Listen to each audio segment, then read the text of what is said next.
Okay, good morning, Jerry. Here we are. This is your original 6105. Obviously, it's had a bit of water in it.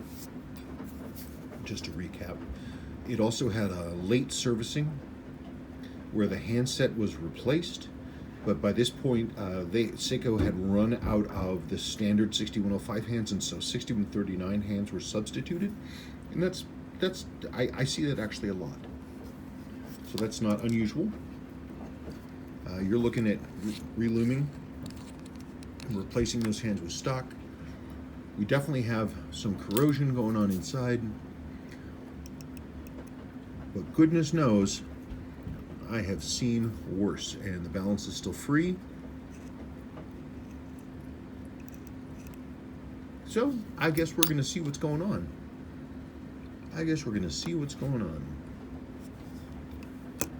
Yeah, look, it's got a servicing date of, no matter which way, 6/9/1976. So I don't see any other servicing marks in here, but I'll look closely.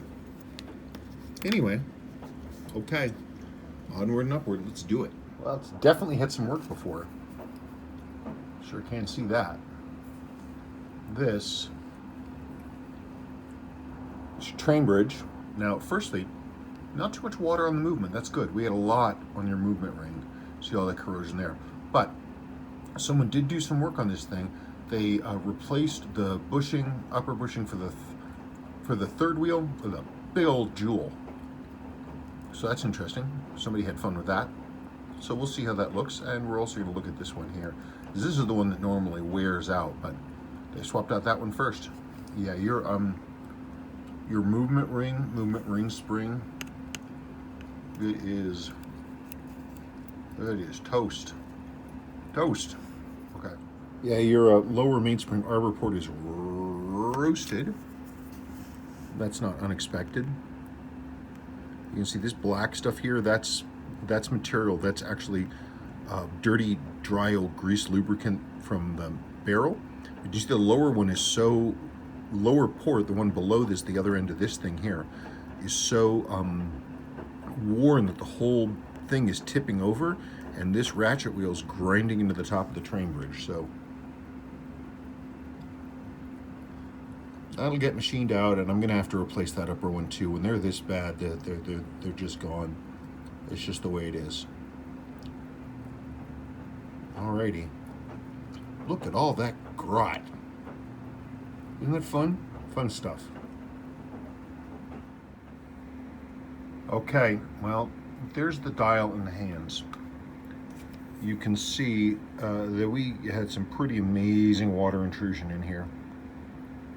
All that white stuff, that's the salt in the loom, because loom is salt-based, and got pulled out into solution and then deposited all over the dial when the water dried up. So here's what's going to happen when I clean this dial. You can already see the text is fading a lot.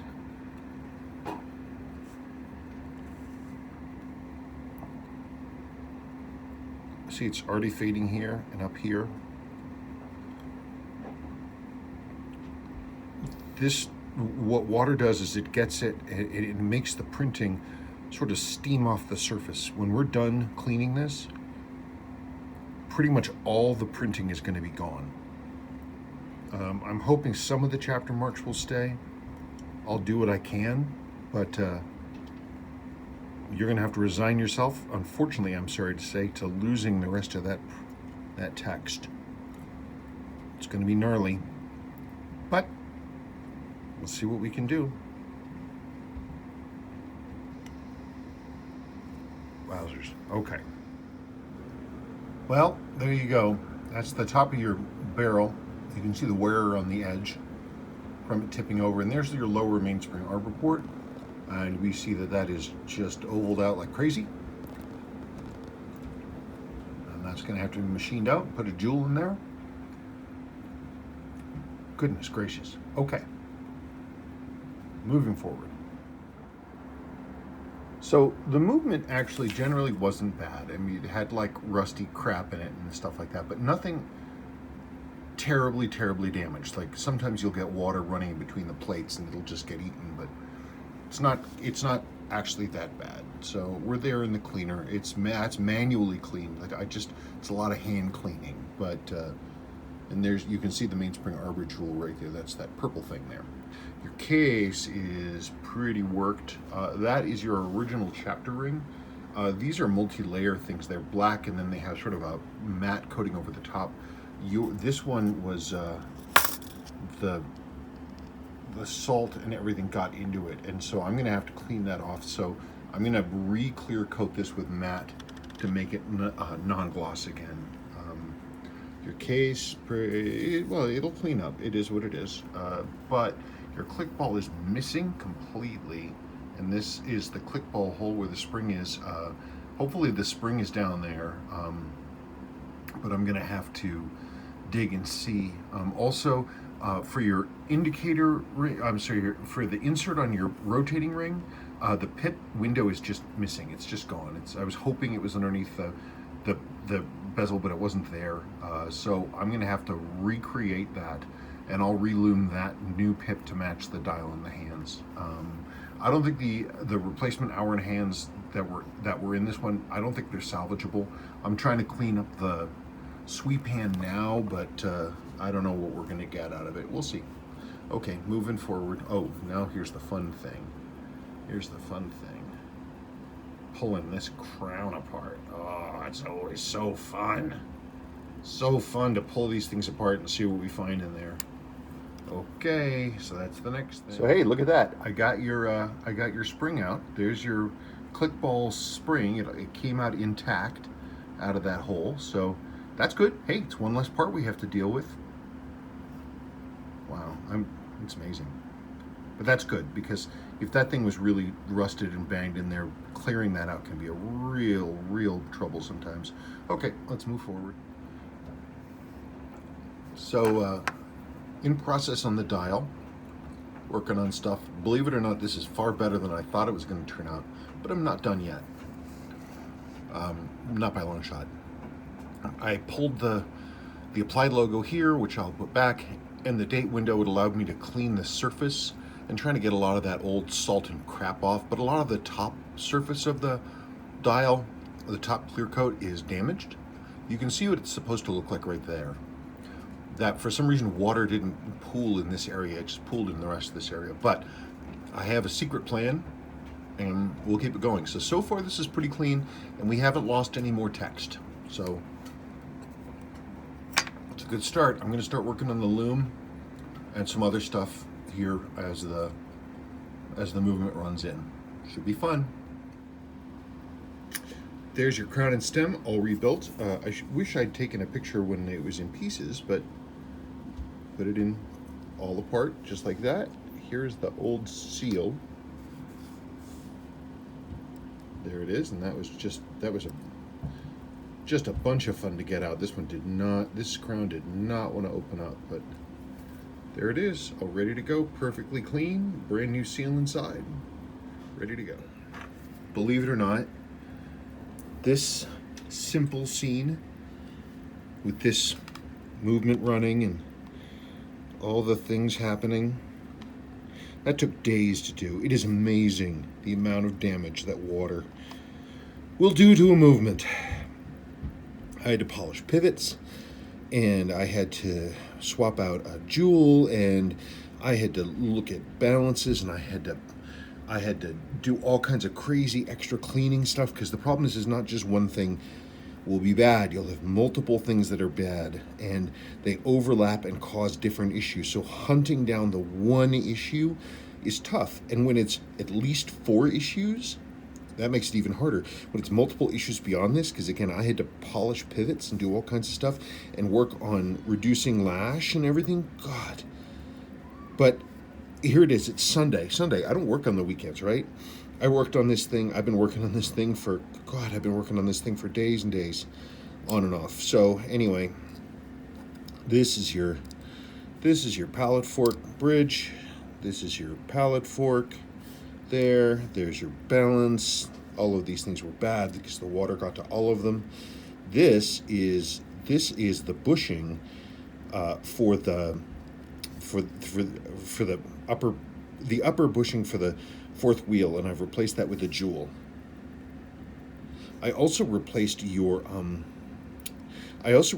balance bridge. If you may remember, your balance bridge was the beveled type. I don't have it here. It's over there in your dead parts packet. Oh, man.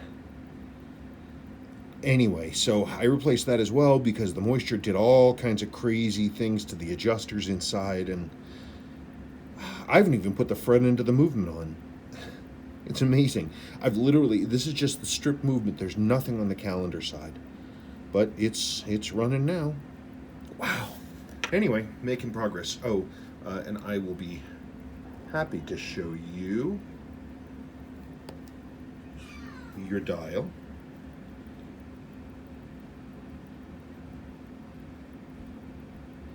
And there it is. So you can see the text is pretty faded, but hey, that looks pretty decent. Even I say so. I'm pretty hard on myself, but I think that looks pretty good for what could have been. All right, let's move on. You know that SpongeBob meme where the guy says 3 hours later? Well, this is like a day and a half later. It's just amazing the amount of damage that water does. So this is your original winding weight. This thing, I cleaned it with the chemicals that neutralize oxidation. So it still has some spots on here from where the whale snot was, but those are stable and they're not going anywhere. And so the movement shows its history. You can see that the mainspring barrel still has wear around it, but everything's been solidified and repaired. And you can see it's firing along very nicely. So I'm gonna just stand here for a second and sort of marvel at the fact that I've come to this point where I can actually put in a new caseback seal and maybe close the watch up. So why don't I do that, and then we'll have a look at it. So there it is. Having a challenge is good because it keeps us on our toes, right? And this was a challenge. It's always good to meet a challenge, but I'm pretty pleased with how this came out, especially considering how it started. So there's a few things that let's see, where's all this stuff? What I wanted to do, I wanted the watch to not look like it had been heavily restored. So in terms of the choices of the hands I did, I actually chose hands that were about the same, but maybe a little better than this handset if I had cleaned them up. I did try like a newer, shinier handset, but they actually look kind of weird and out of place. I wanted these hands to match this. This is your original sweep hand right there. I managed to clean that up, and I wanted these hands to match that. You can see I have some of the text left here, a little bit of the automatic there, but this Seiko cleaned up beautifully. There's still some pitting inside these loom wells, but not bad. This is your original bezel. This is a genuine vintage Seiko insert pit that I reloomed the underneath of. Now, the interlock between the rotating ring and the case, it's two interlocking lips like this, and they're worn. So you can, gosh darn it, you can see that the ring comes up from the case a little bit. Unless I do major surgery, that's just the way it's going to be. You remember your click ball was missing, so I have a replacement click ball in here. So it clicks along as it should. The alignment isn't ideal, but that is how it came out. That's how it was put in. I could in theory go in and really try to correct that if you wanted me to. I could take some time and I could try to make that so it was a little better and maybe do some surgery on this if you wanted to invest in that. But I think it's not in any danger. It's not going to pop off. It's just worn. It is what it is. It's a runner. So here's the old service handset, which was destroyed by water. Here is your old movement ring and movement ring spring, which just broke off a chunk. Pallet fork, bridge, balance, pallet fork bushing here. This little white thing, believe it or not, that's the original loom pip for your stoplight, crazily enough. And your crystal seals over there. But there's your original crown seal. But the sealing surfaces are good. So, I mean, that's pretty good. I'd say that's a pretty big win. It's back to life. Whew, that was a challenge. Heavens to Betsy. Okay. Well, I think that's about it. So, thank you much. Let me know about this if you want me to try to correct this insert. I hadn't really thought about it that much. I certainly can give it a whirl. It would just be a little bit more time, a little more labor. But as it is now is how it was when it got here. Okay. Thank you. Thank you so much.